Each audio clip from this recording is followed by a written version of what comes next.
Hey everybody, welcome back to the show. We're kicking around the Albany Pioneer Days tractor show, Albany, Minnesota, and I've got a Walkaround sitting behind me. It's massive. People have been asking me for years to get it on the camera. It's very early Sunday morning. No one else is really up and at it yet, so it's a perfect time to get it on video. So yeah, you see up at the top, it says Allis-Chalmers. Two great big stacks sticking up. Humongous blade. Walk around to the side. That's when we see the HD-41, largest Dozer Allis-Chalmers ever made. From 1970 to 1973, these were produced. You can get them standard with an open station operator's platform, or a canopy was optional. Full cab was optional as well. Powered by a humongous Cummins V12 diesel engine, turbocharged. 28-liter displacement, I believe, which correlates to 1,710 cubic inches. These weighed, they started at about 101,000 pounds before you started putting blades and rippers and everything else on them. They just went up from there. They usually settled out, this one I'd say is probably around 120,000 as it sits for weight. 300-gallon fuel system, 52-gallon hydraulic system. I believe the engine takes about 20 gallons of oil just in its crankcase. You can see there on the side, Cummins diesel. I believe it's twin turbos as well. I think there's one on each stack. Humongous piece of machinery. Has to have the largest hard bar under the chassis that I've ever seen. It looks like there is some oscillation that's built into it. You look at the undercarriage, for the most part it looks pretty stand up. I guarantee you don't find parts anymore.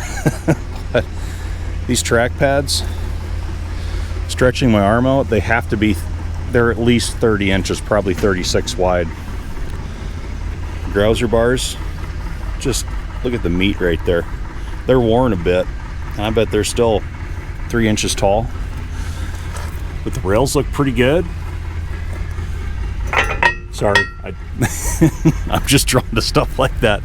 Rails look pretty good, and pins and bushings have not been turned, but we need to try to get that in focus.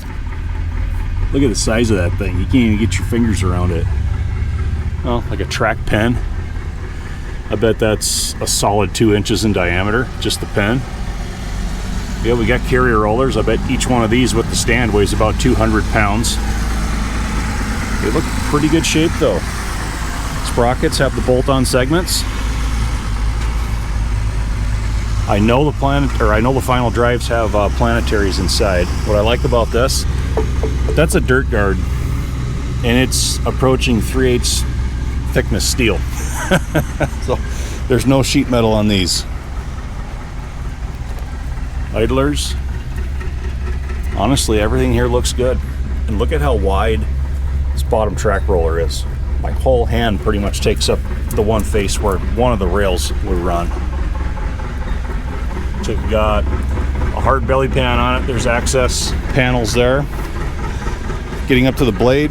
So we've got a manual crank on this one for like blade pitch. All right, hard nose design with the cylinders that mount directly to that, push straight down on the blade.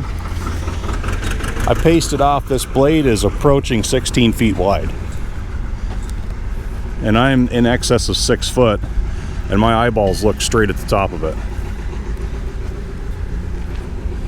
Pretty good looking cutting edges down on there. Corner bit still in good shape. Pretty good size hardware on everything. This side of the blade though, this has a hydraulic cylinder for pitch.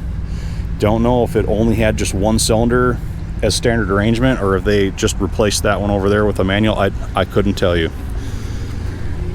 We got Caterpillar bolts on here though. That's all right. Just the sheer size. Look at the size of that bolt slash pin down there for that bottom pivot. Of course, we got the angle bracing in there. They're all on like ball swivel socket joints. I bet the hydraulic cylinder right here just extended probably mid-range where it is right now. That's easily 10 feet long, maybe 12. Undercarriage, much the same over here.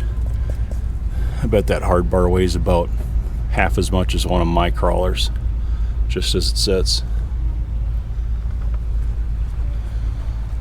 Massive, massive machine. Round back here, we've got, this is like a push bracket or a push and cushion, if you will. I know push and cushions were typically on the fronts of these tractors, but hard rubber stop right there. I believe there's some rubber there. Yep, it's about the only piece on this that isn't steel. Big tow hooks welded into the back. I don't know if we had what used to be a horn down in there. Looks like it could have been.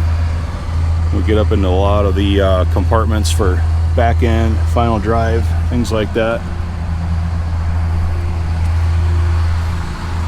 It's been pushed on a bit. Of course, they didn't buy these to look at. They bought them to use. It's a beast. I gotta remember to stand far enough back to get the whole thing in frame. Well, there we are, everybody. I finally got it on camera. Hope you all enjoyed the walk around. Catch y'all later.